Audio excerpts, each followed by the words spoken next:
인사 담당자 마음에 불을 지르는 완성형 신입사원을 찾아라. 인사불성.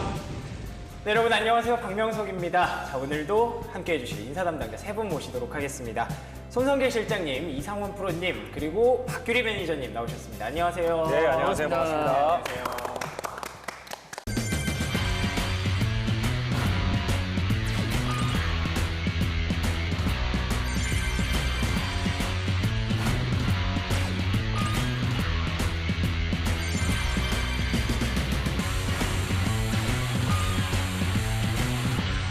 근데 세 분은 혹시 회사를 다니실 때 가장 떨리는 순간이 있다면 언제를 뽑으실 수가 있을까요? 임원 보고 직전 임원 보고 직전. 문 앞에서 딱 대기하고 있습니다. 그때 기분이 어때요? 글쎄요, 그냥 엄마 아빠한테 혼나러 들어가기 직전이라고 봐야 되나? 그 정도예요? 되게 긴장되고 아 그럼요. 떨리고 무섭고. 와이셔츠가 다 젖을 때까지. 아, 그래요?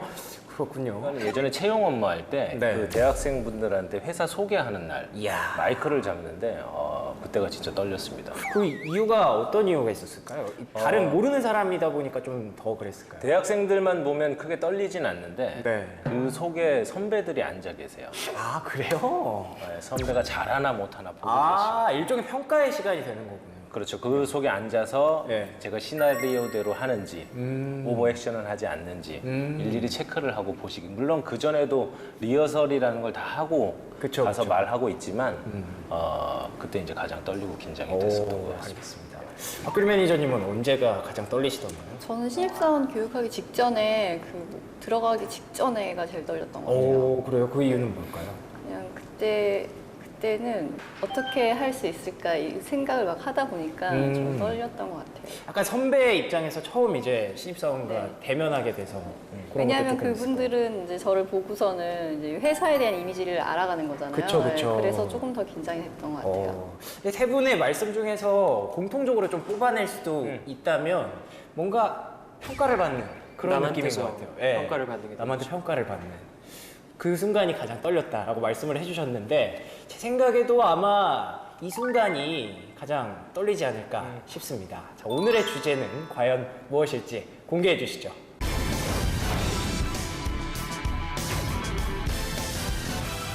네, 이번 주 인사불성의 주제는 인사고과였습니다. 자, 인사고과 참 얘기는 많이 들어봤어요. 근데 뭐 평가를 하고 평가를 받고 이 정도 수준에서밖에 제가 모르기 때문에 인사고과란 무엇인지 또 인사 담당자분들이시기 때문에 좀 정의를 좀 알려주실 수 있을까요? 인사 고과라는 표현이 조금 생경해요, 사실. 아, 그래요? 네, 그런 표현보다는 인사 평가 결과라는 말로 많이 써왔던 것 같아요.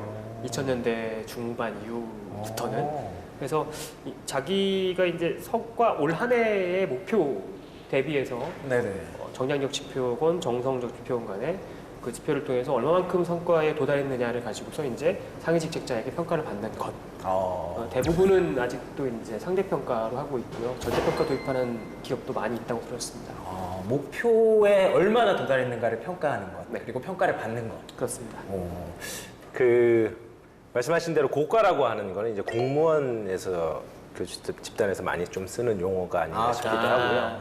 또 평정이라는 말도 좀 그쵸, 쓰는 것 평정. 같습니다. 예. 회사에서는 이제 성과를 내야 되기 때문에 네. 일을 했으면 성과를 내라는 말처럼 네. 회사에서는 일에 대한 결과, 아까 말씀하신 대로 목표에 대한 결과일 수도 있고 그 일에 대한 결과를 얼마나 달성했는지에 대한 것만 우리가 평가를 하겠다. 네. 그래서 평가자가 있는 거고요. 그렇죠. 근데 좀 인사 담당자기 때문에 좀 말씀드리고 싶은 거는 사람에 대한 평가라기보다는 아까 말씀드린 것처럼 그 사람이 수행한 업무에 대한 성과를 평가하는 것이다. 근데 고과라고 하는 것은 근무 태도나 평정이라고 하는 게 그런 것들이 다 포함되어 있다라고 보면 그렇죠.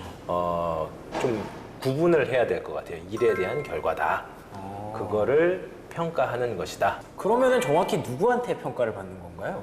팀 매니저가 보통 평가를 많이 하고 일반적으로는. 네, 네. 그리고 어떤 조직에 따라서는 팀원 내 평가, 뭐 동료 평가 이런 것도 있어요. 동료 평가도 있어요. 네네. 근데 실장님은 이제 실장님 아니십니까? 실당임이죠. 실장님. 네. 네. 실장님이시니까 직접 평가하는 자리가 혹시 아니신가? 그렇죠. 저도 평가를 하면서 평가를 받기도 합니다. 오, 그리고 예전에 파트장 팀장 하면서도 이제 같이 이제 평가를 진행을 했었는데 네네. 평가자는 이제 가시성, 그러니까 그 사람을 관찰 가능한 사람, 지근거리에 있는 사람이 이제 평가를 하는 게 어떻게 보면 원칙 중에 하나여서 아, 그렇군요. 직속 상사가 이제 가장 옆에서 일을 지시하고 네네. 그거에 대한 성과를 보고받기 때문에 1차 평가자가 이제 아까 말씀하신 직책자인 팀장이 이제 평가 대상자가 될 거고요. 네. 2차 평가자인 임원이 그걸 확정 혹은 변경할 수 있는 조정. 그런 역할을 하는 게 2차 평가자의 역할이 아닐까 생각이 됩니다. 그러면 실장님께서는 굉장히 엄청난 권력을 갖고 계시고 있다고 봐도 되는 건가요? 갑자기 그게 떠오르네요. 박 매니저님이 왜 그렇게 나와서 실장님 평가를 그렇게 좋게 하셨는지. 아, 좋게 했습니까? 아, 예. 못 보셨나요, 방송? 예. 아, 네. 보시면 아실 거예요. 정말 입에 침이 마르도록. 네. 이번에 평가 좋게 줬습니다. 아, 그렇군요. 예. 이렇게 얘기하지 마. 오해한다. 아, 그럼요. 농담이지만 예. 뭐 아무튼 그런 게 좀 없지 않아 있나요, 혹시 회사에서? 혹시 실장님한테 잘 보이면 뭐 일의 우선순위일 것 같습니다. 일의 우선순위. 일을 잘하고 그리고 마음에 들면 괜찮은데 네. 그냥 마음에만 들고 일을 못한다라고 하면 그건 안 되는 거죠. 그건 절대 안 되죠. 그렇죠. 네. 아무리 마음에 든다고. 일을 잘하고 지금 명석 씨처럼 저한테 그렇게 실장님 하면서 까불면 네네. 좋습니다. 아, 좋아요. 예, 일도 잘하고 그러면 말도 잘하니까. 혹시 후배 중에 박 매니저는 어떻게 생각하세요? 어떤 부류인가요? 좀 부담스럽죠. 살도 쪘고 해서. 그러면 그 성과를 이렇게 만드시고 결과를 혹시 본인들이 다 알 수 있게 되는 그런 시스템인가요? 대부분의 회사들은 개인에게 공개를 하고 있고요. 그게 이제 한시적일 수 있거나 아니면은 네네. 이제 그 본인이 인사 시스템에 들어가서 항구적으로 이렇게 볼 수 있는 경우도 있고요. 예, 회사마다 좀 다르게 운영되고 있는 걸 봤습니다. 아, 좀 다르군요. 네. 또 어떤 시스템들이 있을까요? 저희 회사는 우선 자가평가 1차 자가평가를 하고요. 자가평가요? 네, 셀프 리뷰를 하고 그 네. 이후에 이제 매니저의 평가를 받을 때 매니저가 임의로 그냥 평가를 하는 게 아니라 평가 면담을 통해서 피드백을 주고받는 시간이 있어야 되고 그 자리에서 이제 결과까지 확인하게 돼 있어요. 그리고 그 결과에 동의하느냐에 대한 코멘트를 작성하면서 이제 확정. 와, 본인이 해야 동의하느냐까지? 되는, 네. 그렇게 하게 돼 있기 때문에 뭐 본인이 그 최종 결과가 나올 때까지 결과를 모른다는 건 아니고요. 그러니까요. 네, 그 안에 이미 다 알 수 있게 되어 있고 그리고 저희 이제 보통 목표 설정할 때 평가에 대한 기준 어떻게 할 것인가에 대한 측정 방법도 같이 세우게 되어 있거든요. 그래서 보통 이제 본인이 연말에 셀프 리뷰를 하면서 어느 정도 본인이 성과가 좀 나왔구나라는 거를 좀 알 수 있게 되어 있어요. 그렇겠네요. 애초에 평가를 시작하지 않아도 본인이 1년 동안 일하는 과정이 다 이게 맞춰져 있기 때문에. 평가보다 더 중요한 게 이제 피드백이라고 하는 부분이거든요. 그래서 아, 예. 왜 이 평가가 나왔는지에 대한 거를 리더는 항상 그렇죠. 자세하게 구체적으로 때와 장소에 맞춰서 아, 예. 설명을 해주는 게 리더의 역할입니다. 그렇죠. 그래서 눈을 마주치면서 네네. 그런 분이 계세요. 제가 예전에 과거에 팀장님이 우리 평소에 얘기 많이 하잖아. 네. 끝 이런 분도 아 맞아. 계시거든요. 그런 사람 있어. 네. 이게 무슨 의미인가요? 저 정확히. 저도 잘 모르겠어요. 네. 끝입니까? 이러고 나온 적이 있는데 그러면 안 됩니다. 그쵸. 어떻게 일을 했고 결과가 이랬으니까 근데 잘한 부분, 못한 부분, 수정해야 될 부분, 보완해야 될 부분을 구체적으로 얘기해 주는 게 피드백이거든요. 그렇죠. 그렇게 듣고 그래서 이 평가가 나왔다. 네. 그리고 아까 우리 매니저님이 얘기한 것처럼 그래서 등급이 이렇다라고 설명하고 동의하냐? 왜냐하면 이의 신청이라는 걸 할 수 있기 때문에 그렇습니다. 난 동의하지 대학교랑 못한다. 약간 비슷하네요. 비슷하죠. 네. 성적에 대해서. 예. 그래서 그렇게 프로세스를 운영하고 있습니다. 회사에서. 그럼 이 결과가 나오면 아무래도 제 생각에는 뭐 승진이라든가 나중에 연봉 협상이라든가 이런 거에 영향을 많이 미칠 것 같은데 어떤 쪽에 영향을 많이 주나요? 뭐 예를 들어서 만 3년, 만 4년이라면 뭐 대리로 승진을 할 수 있는 그렇죠. 풀에 들어간다던가 그렇죠. 아니면 과장풀, 뭐 차장풀 이런 것들이 있는데 그런 시기에 이제 몇 년간 평균 그 인사 평가 결과를 바탕으로 해서 본인의 승진 여부가 결정이 되어질 수도 있고요. 승진 여부도. 예. 또 본인의 어떤 그 인사 평가 결과를 바탕으로 해서 내년도 연봉에 있는 뭐 기본급 안에 있는 뭐 능력급이라든지 아니면은 이제 본인의 성과 평가 결과에 바로 연동되어 있는 어떤 그 밴드라든지 그런 거에 네네. 따라서 급여 자체의 팟이 달라질 수도 있는. 굉장히 중요한 거였네요, 역시. 되게 중요하긴 한데 사실 우리나라 기업들이 좀 이제 이런 얘기 아무튼 우리나라 기업들의 어떤 특성이 그렇게 해서 결정지어질 수 있는 그 급여의 차이 자체 폭을 많이 이제 크게 놓지 않아요. 아, 예. 그렇겠네요. 예. 크게 놓지 않거나 크더라도 그 밴딩이 되게 크게 있다고 하더라도 대부분의 한 8, 90%의 사람들은 이제 그 중간 고과를 받음으로써 80%, 90% 인원들이 비슷한 식의 연봉을 끌고 갈 수 있게 만들어 놓고 극단적으로 평가 결과가 낮다든지 또는 극단적으로 네네. 높은 사람들에 대해서 명확하게 이제 성과에 대한 결과를 이렇게 급여를 통해서 보상을 통해서 지급을 하는 방식을 추구하는 이런 경향이 좀 있어요. 그러면은 이 외에 뭐 다른 쪽에서 굉장히 중요하게 쓰인다 이런 것들은 없을까요?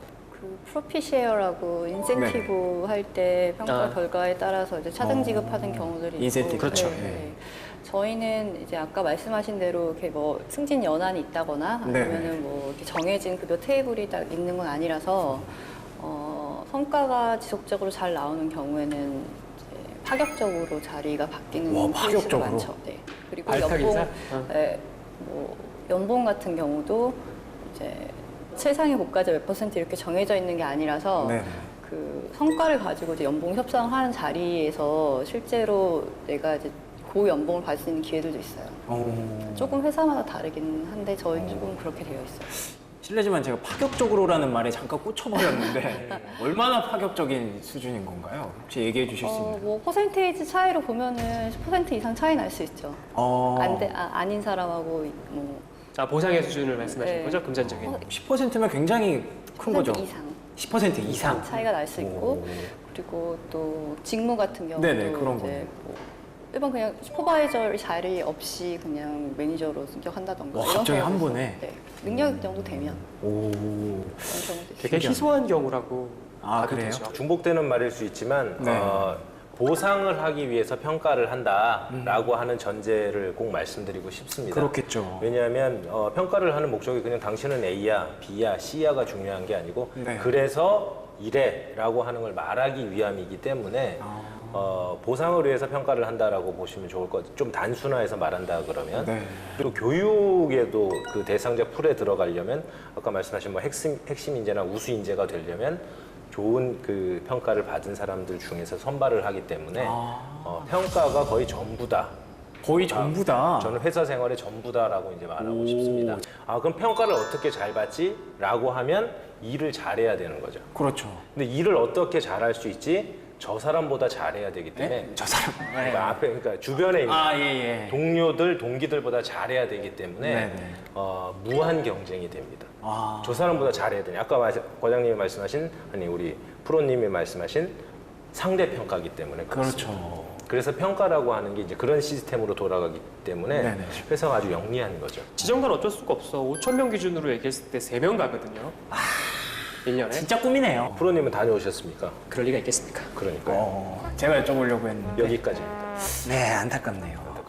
뭐 그러니까 단순히 돈이라든가 뭐 승진이라든가 이런 것뿐만이 아니라 이런 좋은 제도들을 누리려면 그만큼 평가를 잘 받아야 되는 그런 입장인 것 같은데 말씀하신 뭐 그 그룹도 있겠지만 여러 회사마다 좀 기준이 다를 것 같거든요. 요즘은 이제 그렇게 등급을 세워서 하는 뭐 상대평가나 절대평가 등급 세우는 그런 거 안 네네. 하고 팀별로 해서 뭐 팀 아예 이제 평가를 1년에 한 번 하는 게 아니라 주기적인 평가, 와. 피드백을 주고받는 평가 방식으로 좀 바뀌고 있는 회사들도 맞아요. 많아요. 네. 그래서 빠른 피드백을 주고 네. 빨리 고치고 그러니까 그 피드백을 주는 가장 큰 목적은 이 성과를 창출하기 위해서 잘못되고 있는 부분들을 빨리빨리 고쳐 나가서 그 완성을 하자라는 의미가 있기 때문에 프로젝트성 업무를 하는 회사들 같은 경우는 이제 그렇게 팀 평가로 좀 많이 바뀌는 것 같아요. 조직 성과 차원에서 네. 받게 되죠. 인센티브도 조직으로 나오고. 네, 그렇게 나오죠. 그것도 굉장히 힘들겠네요. 1년에 한 번이 아니라 여러 번 이렇게 평가를 받아야 되니까. 근데 오히려 그러면 그 한 번 평가 받는 거에 대한 좀 그쵸. 부담도 줄 수 있을 것 같고 또 제 생각에는 조금 신뢰가 생길 것 같아요. 왜냐하면 한 번 평가받으면 내가 1년 동안 했던 것 중에 저 사람이 나의 어떤 모습을 기억하고 얘기하는 건지 저도 잘 모르잖아요. 그렇죠, 그렇죠. 그리고 그렇게 되면은 조금 나쁜 얘기를 내가 듣게 되면 내가 저 언제적 걸 가지고 그때 당시 얘기도 안 하고 나한테 지금 저걸 쌓아놨다 얘기하는 거지라는 생각이 들 수도 있을 것 같거든요. 그러니까 오히려 신뢰적인 부분에서는 즉시 주고받는 피드백의 방법이 조금 더 좋은 평가 방식이 될 수 있지 않을까 생각해요. 실제로도 요즘의 평가의 트렌드 자체가 네. 상식 평가와 상식 피드백 네. 그리고 이제 더 크게 보면 절대 평가의 영역까지 이렇게 가고 있는 게 지금 평가의 트렌드라고 보시면 될 것 같아요. 아까 동료 평가라고 하는, 그러니까 상사에 대한 평가가 비중은 더 높을 것 같습니다. 왜냐하면 업무, 목표, 지시, 합의를 다 상사와 진행하기 때문에 그렇죠, 그렇죠. 그 평가 비중은 더 높겠지만 상사에 의한 일방적인 평가가 아니라 네. 나랑 같이 일하는 동료들과의 평가, 그리고 어떻게 보면 부하 직원이라고 하긴 그렇지만 네. 후배들한테도 평가를 받는, 그래서 오, 다면 그래요? 평가 360도 다면 평가를 받는 게 요즘에 가장 큰 트렌드고, 말씀하신 대로 피드백을 주는, 상시 피드백을 주는, 네네. 그래서 월 평가를 하고 다면 평가를 하는 슈피겐코리아라는 회사가 있어요. 아, 예. 굉장히 좋은 회사네요. 갑자기 회사, 그러니까 지금 말씀하신 모든 장점들을 저희가 하고 있고 마지막으로 절대 평가를 하고 있습니다. 진짜? 예. 한다고? 절대 그래서- 평가를 하면 그 장점이 어떤 것들이 있나요? 예를 들어서 네. 인사 기능에도 채용, 평가, 보상, 임원, 조직 여러 가지 기능이 있는데 네네. 이 채용 담당자와 보상 담당자가 누가 더 잘하는지에 대해서 평가를 하기가 어렵습니다. 이게 상대 평가거든요. 그러네요. 그러니까 이 업무를 채용을 잘하는 사람은 채용을 잘하는 그렇죠, 사람만 놓고 보고 평가를 하는 게 이제 절대 평가입니다. 그게 어떻게 보면 합리적이죠. 그러면 왜 상대 평가랑 절대 평가를 나누냐? 그러니까 다 재원 문제입니다. 평가를 내서 어떻게 보상을 하냐에 따라서 재원을 정하는 부분이 상대적으로 정할 거냐? 그러니까 서로 주고받는 거를 어떻게 보면 절대 평가하면 공정하게 나눌 수 있는 부분이 있습니다. 그래서 저희는 이제 절대 평가를 진행하고 상시 피드백과 다면 평가에 의해서 진행을 하고 있습니다. 아, 그래요? 그래서 지난달에 인사관리협회에서 발표도 했습니다. 아, 그래요? 우수 사례로. 알겠습니다. 되게 TMI 느낌이긴 한데 어쨌든 잘 TMI 들었습니다. 뭔지 몰라. 아, 그래요? 그래서 Too much information. 알았어. 들켰네요. 돌려 말했는데 그러니까. 걸려버렸네요. Too much talker 뭐 이런 거 하더라고요. 아주 저한테 그렇게 부르더라고요, 사람들. 많이 들어보셨나 입 좀 다물라고. 어찌됐든 뭐 슈핑앤코리아 그런 방법을 쓰고 있고 최근에 또 그런 트렌드로 조금 가고 있다. 근데 그 어찌됐든 이것도 사실 사람의 평가를 하는 거잖아요. 그렇죠. 그러면 제 생각에는 조금 주관적일 수도 있을 것 같고 아까 뭐 말씀하셨던 뭐 조금 예뻐 보이면은 조금 점수를 더 줄 수도 있고 약간 이런 게 없지 않아 개입이 되지 않을까 싶은데 어떤가요? 요즘에는 그런 것 같아요. 그 나누셨던 것처럼 일을 잘 하는데 나랑 어떤 그 코드가 맞다라든지 네. 또 이제 이런 것들이 있고 일은 못 하는데 코드는 맞는 사람이 있어요. 그러니까 그 애매하잖아요. 그럴 때. 전혀 애매하지 않아요. 아, 요즘에. 그래요? 예. 근데 막갈것 같은데 손이 막. 일을 못 하는데 코드가 맞는 사람을 네. 어떤 식으로 요즘엔 취급을 하냐면 그런 거예요. 처치 곤란이에요. 그래요? 네. 도움이 안 돼요.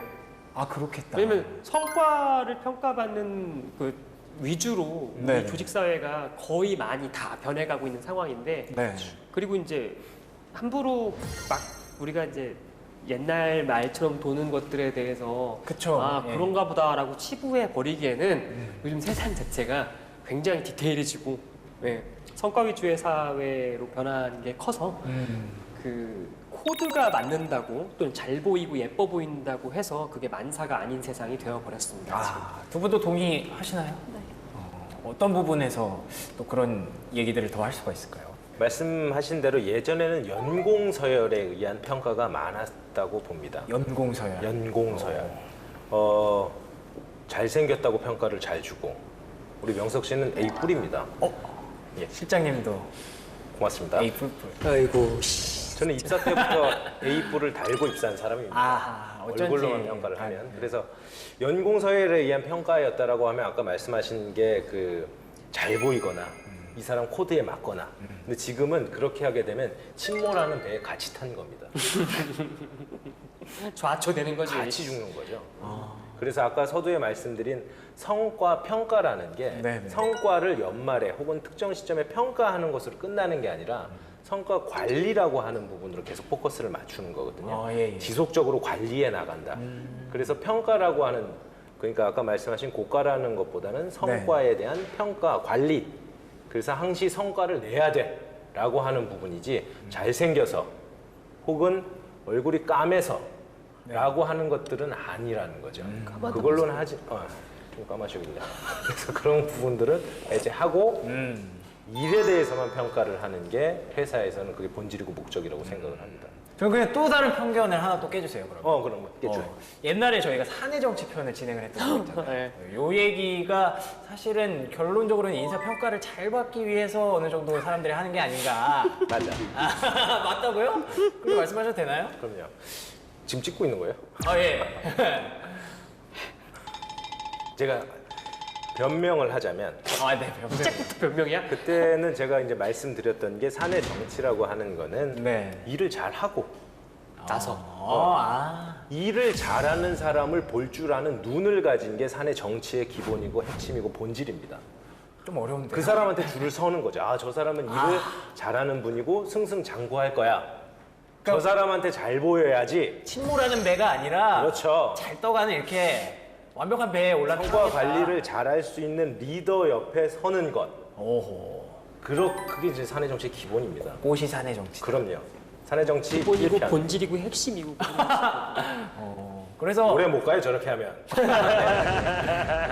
그래서 관계가 조금 있을 수도 있다. 그럼요. 관계가 조금 있을 수도 있다. 두 분도 비슷한 생각 하고 계신가요? 근데 저는 좀 네.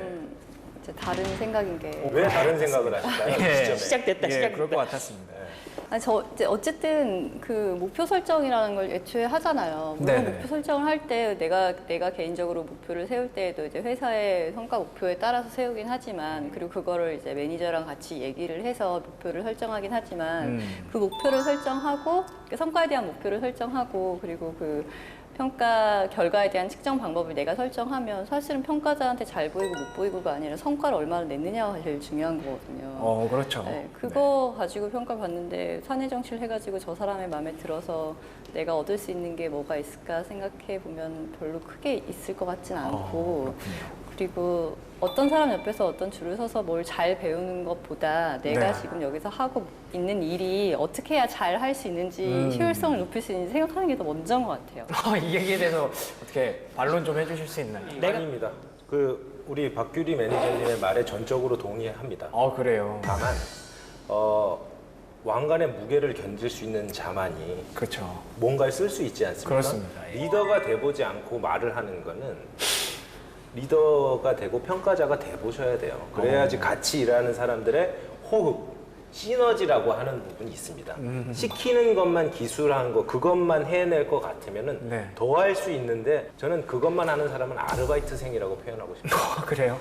예. 기술된 거 시키는 것만 하는, 계속 추가되고 아이디어는 넘치지 않습니까? 네. 그게 서로 일하는 호흡이고 저는 시너지라고 생각을 합니다. 그렇기 때문에 잘 보인다기보다는 나랑 같이 맞춰서 그런 걸 계속 이끌어내고 그러니까 부가가치를 창출할 수 있는 사람, 부가가치. 밸류업을 할 수 있는 사람, 그런 것들이 이제 사내 정치라고 하는 마음에 든다, 호흡이 맞는다, 나랑 코드가 맞는다, 네. 이런 것들이 그렇게 되는 게 아닌가. 우리가 그렇게 사내 정치 얘기를 하려고 한 게 아니기 때문에 그렇습니다. 네, 오늘은 성과. 그 연관성을 아예 부정할 수가 없는 내용이에요. 그쵸. 예. 그 리더 얘기, 상사 얘기를 계속 하게 됐잖아요. 이게 연관성이 있을 수밖에 없는 내용이기 때문에. 그래서 제가 또 상사에 대한 얘기 중에 직장 내에서 흔히 볼 수 있는 오류에 빠지기 쉬운 상사 유형을 조사를 해봤는데, 자, 5위에 항의하는 직원들을 우선으로 평가하는 상사 유형이 있었다고 합니다. 안타깝네요. 이 얘기에 대해서 굉장히 큰 리액션이 나왔는데, 왜냐하면 피드백 줄 때 예상되는 게 있습니다. 그러니까 자기가 한 일에 대해서 이렇게 했는데 왜 팀장님 제가 C예요? 이렇게 얘기를 하거든요. 네. 그렇게 말하는 것 자체가 벌써 C입니다. 예. 그래서 제가 항상 얘기하는 게 그 혹시 평가가 잘못됐거나 그런 건 아닐까요? 아니죠. 모르는 거죠. 본인만 보는 겁니다. 근데 상사는 전체를 보고 있는데 자기는 잘했다라고 우기는 거예요. 그래서 제가 회사에 기여한 거라든지 조직에 기여한 거라든지 혹은 내 팀의 목표가 있지만 팀장의 목표가 있거든요. 거기에 얼마나 기여했는지를 종합적으로 평가해서 당신은 이런 C입니다라고 드리는데 이분은 이제 왜 그러냐라고 따질 때 그걸 고려해서 그런 소리 듣고 설득하기도 그렇고 그냥 잘 주자. 그런 느낌이 그런 느낌으로 평가를 했다라고 저는 이해가 되네요. 그럼 항의를 해야 되는 건가요? 설정을 풀. 어찌됐든. 항의를 하는 사람은 항의하는 순간 아까 손 시장이 말씀하신 대로 네가 시인이 이렇게 증명되는구나. 아니 근데 아까는 뭐 이거 끝나고 나서 이렇게 얼마든지 학교 성적 나오는 것처럼 이의 신청을 할 수 있죠. 네, 이의 신청할 수 있다고 하셨지 않았나요? 그거랑 다른 개념인가요? 그러니까 이의 신청은 할 수 있습니다. 네네. 할 수 있는데 그렇게 이의 신청하면은 내가 공정한 평가를 하지 않은 사람으로 낙인이 찍힐까봐 인사팀에 네. 그런 것들을 고려해서 쟤는 크게 떠벌릴 거야. 빅 마우스야. 예. 라고 하는 것 때문에 좋은 평가를 준다라고 하는 그쵸, 거죠. 그쵸, 그쵸. 평가자 입장에서 그렇죠. 피평가자의 클레임 자체가 두렵죠. 나에 대한 그 나쁜 레퍼런스로 이제 사내에 그렇게. 돌아서 나의 리더십에 대해서 내 상위 임원이나 다른 사람들이 챌린지할 수 있는 가능성을 아예 없애버리려고 그냥 좋게 주는 되게 힘든 사람이 작업이네요. 네. 그러니까요. 그런 것까지 되게 힘든 작업이었네요. 알겠습니다. 자, 그럼 4위 가보도록 하겠습니다. 4위. 순위부터 매기고 점수를 끼워 맞춰서 평가하는 상사가 4위로 꼽혔다고 합니다. 최악인데. 이게 최악인가요? 최악이지. 이게 최악이 아닌데 이게 4위밖에 안 됐어요. 더 있다고? 예. 나는 이제 소문에 대해서 그런 거를 뭐 소문이 진위가 어떻고 이런 걸 깨부시고 다녀야 되는 입장인 사람이잖아요. 그렇죠. 그런 입장이기도 하고 평가는 굉장히 민감한 상황이라서 여기서 우리가 쉽게 얘기하지만 결론만 가지고 얘기하지만 그 팀장이 그 팀의 원의 구성원들에 대해서 평가를 했다는 것 자체는 그 사람의 재량이고 그 사람이 할 수 있는 선택이며 그 사람의 어떤 역할인 거예요. 그걸 가지고서 저 사람은 그냥 나래비 세워놓고서 그냥 거기 집어넣었대. 뭐 이렇게 소문이 돈다고 하는 것 자체가 저는 옳은 상황이라고는 절대 여겨지지가 않아요. 저는. 그렇죠. 근데 만약에 지금 말씀하신 것처럼 그렇게는 진짜 저는 인사하는 사람 입장에서 팀장님들께서 그렇게 안 했으면 좋겠네요. 정말. 그렇죠. 그러면 안 무슨 되겠죠. 짓입니까? 네.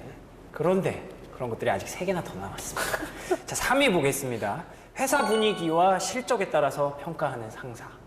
이것도 굉장히 큰 오류가 될 수 있을 것 같아요. 회사 분위기가 뭐 좋을 때, 실적이 좋을 때, 그리고 반대로 나쁠 때는 또 안 좋게 평가를 하는 뭐 그런 개념이겠죠?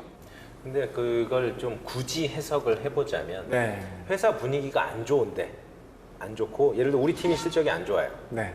그러면 팀장이 그래도 쟤는 성과를 냈어 하면 책임을 지고 좋은 평가를 받아올 수 있는 거죠. 임원한테 얘기해서 그렇지. 우리 팀은 이렇게 했지만 저 사람은 진짜 성과를 냈어. 어려운 상황에서도 저기까지 했습니다.